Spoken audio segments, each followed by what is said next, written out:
Good afternoon. Welcome to the first Bureau of Business Research webinar of the 2018 Fall Series. Today we'll be presenting the results of the 2017 Economic Impact of Nebraska Military Assets, a study conducted by the Bureau of Business Research on behalf of the Nebraska Commission on Military and Veterans Affairs. The presentation is sponsored by the Bureau of Business Research, which is housed in the Department of Economics in the College of Business at the University of Nebraska-Lincoln. My name is Mitchel Herian. I serve as Senior Research Associate at the Bureau of Business Research. Today I'll be presenting with Phil O'Donnell, co-author of the 2017 report and Military Affairs Liaison for the Nebraska Commission on Military and Veterans Affairs. Before we begin with the presentation, I'd just like to point out a few additional features of the webinar. As you can see, we'll be presenting through a PowerPoint presentation. One feature of the webinar is a chat window where you can chat with other participants on the webinar. You can access this at the bottom of your screen. We also have a question and answer window where you can type in any questions that you might have for me or Phil today.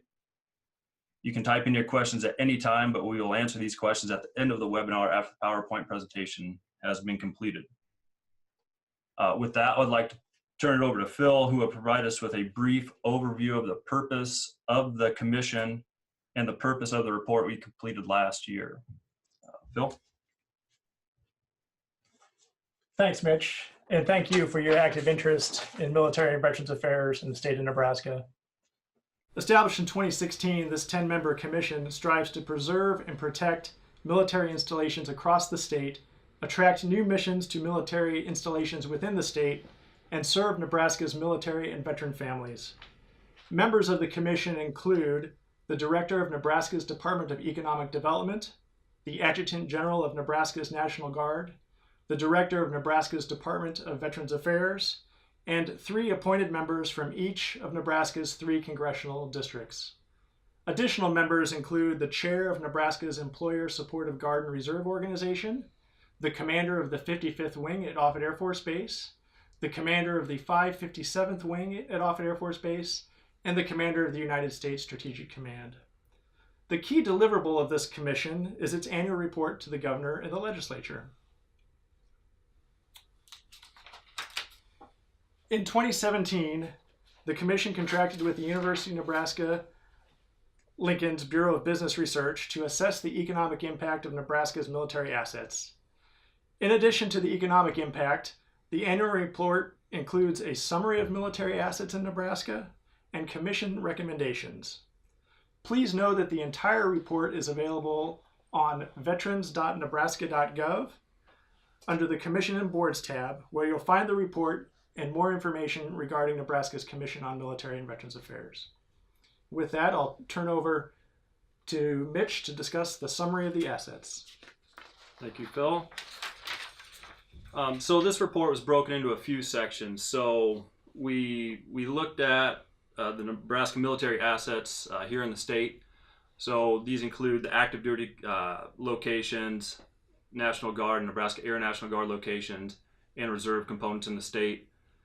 This slide here shows a map of Nebraska. These are the National Guard locations throughout the state.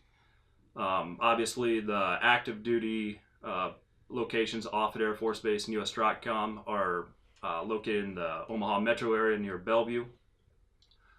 This map, these blue dots, they really show, though, the statewide presence of Nebraska military installations, in this case the National Guard and Air National Guard locations. Just some numbers to point out, some employment and operational numbers. At Offutt Air Force Base, there are about 8,800 employees with $1.46 billion in payroll and benefits and operations spending. The National Guard and Air National Guard last year had about 4,500 employees with $214 million in payroll, benefits, and expenditures.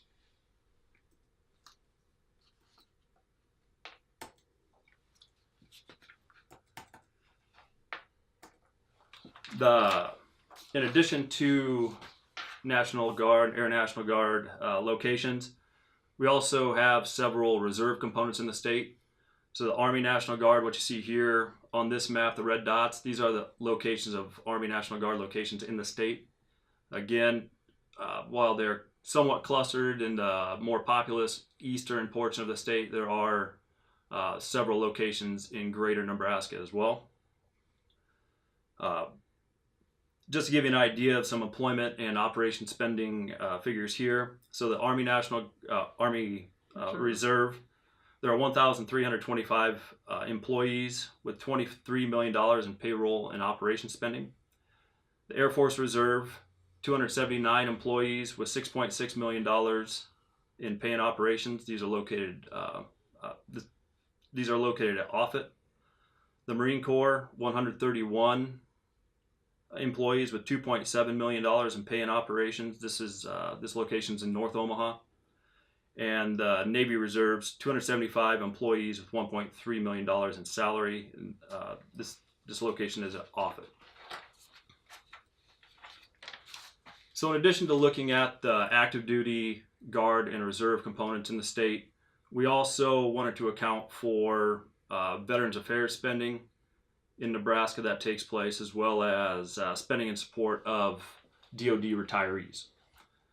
This map shows VA locations throughout the state of Nebraska. So the U.S. Department of Veterans Affairs provides services in several locations throughout the state. These include the Omaha VA Medical Center, the Grand Island VA Medical Center. There are VA clinics in Bellevue, Gordon, Holdridge, Lincoln, Norfolk, North Platte, O'Neill, and Scotts Bluff. And vet centers exist in Omaha and Lincoln. The Veterans Benefit Administration Midwest District maintains 5 facilities: the Lincoln Regional Benefits Office, the intake site at Offutt Air Force Base, the Forest Lawn Cemetery Soldiers Lot, the Fort McPherson National Cemetery, and the Omaha National Cemetery.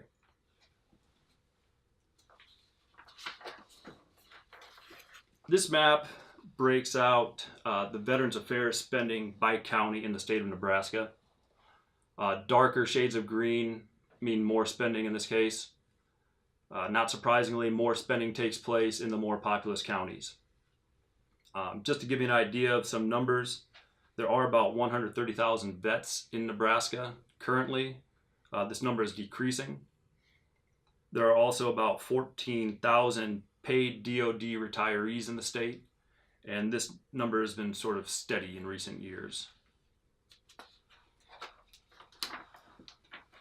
So looking at these different aspects of the military and VA and retiree presence in the state, the UNL Bureau of Business Research utilized IMPLAN, a industry standard economic impact modeling program, to assess what are the effects on the Nebraska economy of this spending. As the bullet points point out, spending at military bases and installations accounts for $2.55 billion in economic output, $1.38 billion in employee compensation, and 26,368 jobs generated in Nebraska.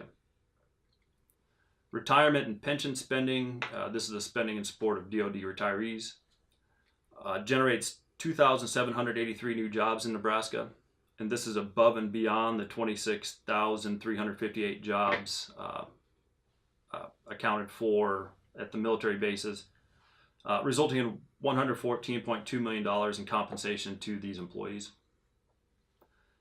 And when we look at the VA spending, Veterans Affairs spending in Nebraska, estimates show that VA spending results in $1.58 billion in economic output and the employment of 12,712 workers with a total salary of $612.3 million. With that, I'll turn back over to Phil. Thanks, Mitch. One of the strengths of working with the Bureau of Business Research is its expertise in the Nebraska economy. And to that end, we felt it was important to place the economic impact of military and veteran affairs in Nebraska in context. And so we leveraged and drew upon 2 previous Bureau studies. So you'll see on the slide a 2014 study of the ethanol industry in Nebraska and a 2015 study of the insurance industry in Nebraska. And naturally, you may ask, why did you choose ethanol and the insurance industry? The reason why we looked at those studies is, one, we were confident in the Bureau's research because they were using well-established IMPLAN and REMI models, and it was also the same experts using these tools. If you go back to the previous slide, you'll see the $2.55 billion of economic impact at military bases and installations. When you add that to the $1.58 billion in economic impact for Veterans Affairs spending, you'll see that it adds up to approximately $4.13 billion of economic activity as of 2017. So if you want to place that in context with the ethanol industry, you can see that the estimated economic impact of military and veterans affairs in Nebraska is approximately 80% of the economic impact of the ethanol industry, and it supports approximately 9 to 10 times as many jobs. In addition to the summary of the assets and economic impact, the Commission is tasked to make recommendations. In 2017, the Commission assessed recommendations from a 2008 Base Realignment and Closure Task Force report and validated 6 of the 8 recommendations from 2008. There have been a number of actions taken related to these recommendations. For example, the legislature passed and the governor signed into law Legislative Bill 96 this spring, which relates to recommendation number 2. Recommendation number 2 is to provide support to local subdivisions in their efforts to improve military installations.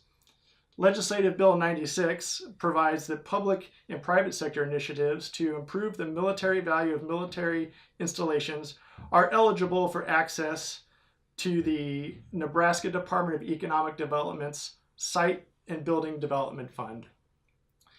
In a similar vein, recommendation number 4, we had some activity on recommendation number 4. Recommendation number 4 focused on land use planning legislation. In 2018, the legislature passed and the governor signed into law Legislative Bill 901, which requires the Nebraska National Guard to provide the Division of Aeronautics within the Nebraska Department of Transportation a description of the boundaries of any terrain flight training areas. Now, Nebraska is not the only state of the union making these changes. In 2018, it's important to note that the state of Oklahoma passed similar legislation in June.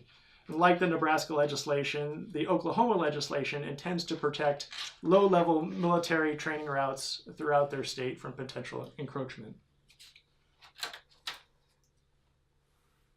The other 3 commission recommendations from 2008 which remain valid are listed on your screen. If I may draw attention to recommendation number 7, which is review and recommend legislation to support military personnel and families, including employment and educational opportunities, I think it's very important to note that the service secretaries, especially the Secretary of the Air Force, Dr. Heather Wilson, they've consistently encouraged leadership to consider the quality of schools near bases and whether reciprocity of professional licenses is available for military families when they evaluate future basing or mission alternatives. In short, this recommendation from 2008 is just as salient today as it was then.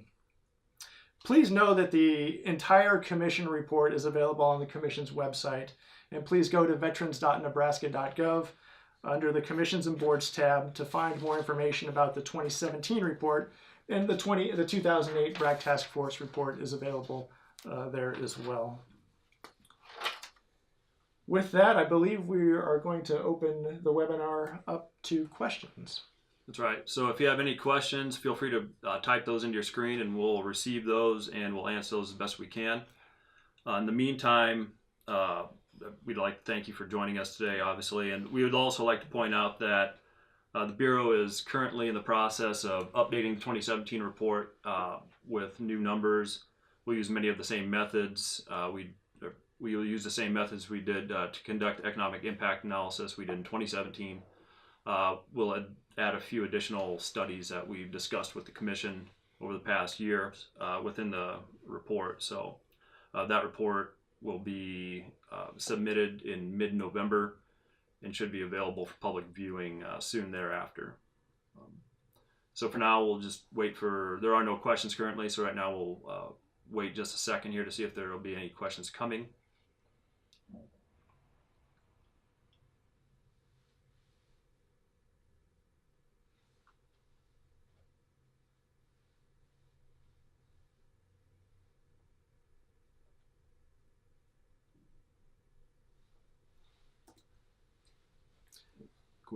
If I may, I'll just draw attention to the questions slide. You'll see a UH-72 Lakota helicopter, KC-135 Stratotanker from the 155th Air Refueling Wing in Lincoln, Nebraska. It's refueling an RC-135 rivet joint aircraft. as well as you'll see some missiles from our U.S. Strategic Command. Okay. Looks like we have a question. The question is, how is the new increased defense spending going to affect Nebraska? Do you want me to? I think Phil. Sure. So you're very well informed. I think you understand that the president is probably signing the $675 billion Defense Appropriations Act as we speak.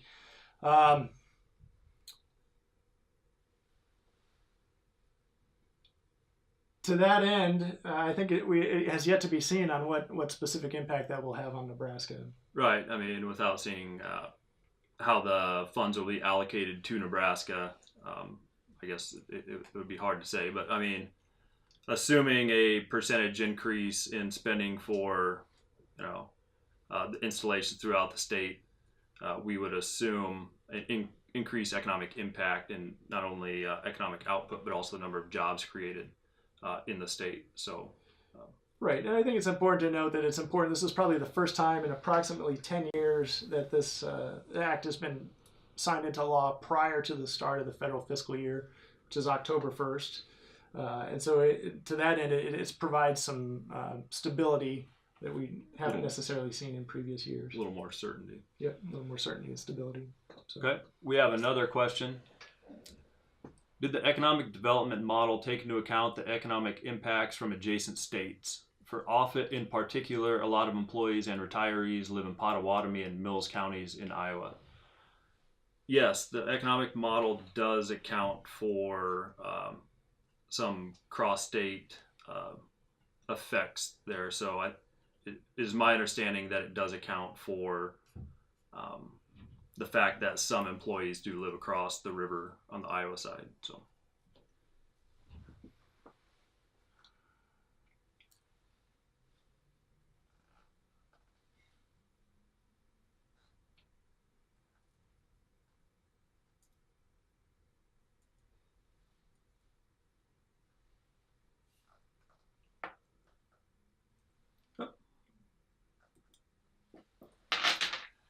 Okay, another question. Have there been any studies on how much spending dollars go out to state companies doing work on the new StratCom building? For example, are a fully qualified supplier of equipment with exceptional past performance and better pricing than a company that is receiving the business because they have a contract with SPAWAR and are out of Florida? I'm not sure. I know when it comes to last year's report, the information we received from StratCom, construction dollars were included in the operation costs that we inputted into our economic model. What we did to account for in-state versus out-of-state spending, last year, the economic impact report out of Offutt indicated that 84% of contracted work went to Nebraska vendors. So 16% went to out-of-state vendors. So when we took the operational costs at Offutt, we looked at only 84% of those dollars. That's what we inputted into our economic model. So I'm not sure about the second part of the question, but yes, we did try to parse out the in-state versus out-of-state spending that goes to contractors, and we tried to eliminate that 16% that did go to out-of-state spending or out-of-state contractors. So, what types of courses does UNL offer currently to support military? I cannot speak to any courses in particular. I do know there is an effort on campus to be as friendly to military veterans and military personnel as possible. On the next slide, I'll provide my contact information, and whoever sent the question, you can feel free to send me an email to follow up, and I will point you in the right direction on that question. Sure, and to that end, I would just draw attention to the Deterrence and Assurance Academic Alliance, which is led by the U.S. Strategic Command. And there are a number of universities, I believe over 39 confirmed member universities, ranging from Columbia to Creighton University, Nebraska Wesleyan, the Naval Postgraduate School. And you'll see that on page 14 of the Commission report, the number of schools that support the military. Okay. So.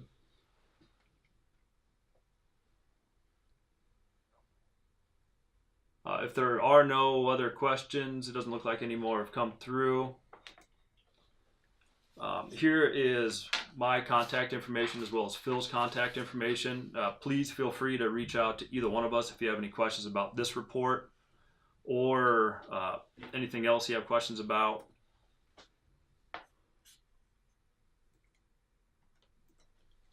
And also, if you'd like to stay in touch with the Bureau of Business Research, receive updates or monthly periodic reports that the Bureau puts out, feel free to connect with the BBR via social media, LinkedIn, Facebook, Twitter, and on the internet. Or you can stay in touch by subscribing to the newsletter through the email on the screen. With that, I'd like to thank Phil for helping us out. Phil's been great to work with over the past year. Really enjoyed working with, or more than a year at this point. Really enjoyed working with him as well as the Commission and Dr. Eric Thompson and I. We've really appreciated the opportunity to work with the Commission on this important work. And I'd like to thank everybody for joining us today. Please do not hesitate to reach out to either one of us with any questions or comments. Thank you very much. Thank you.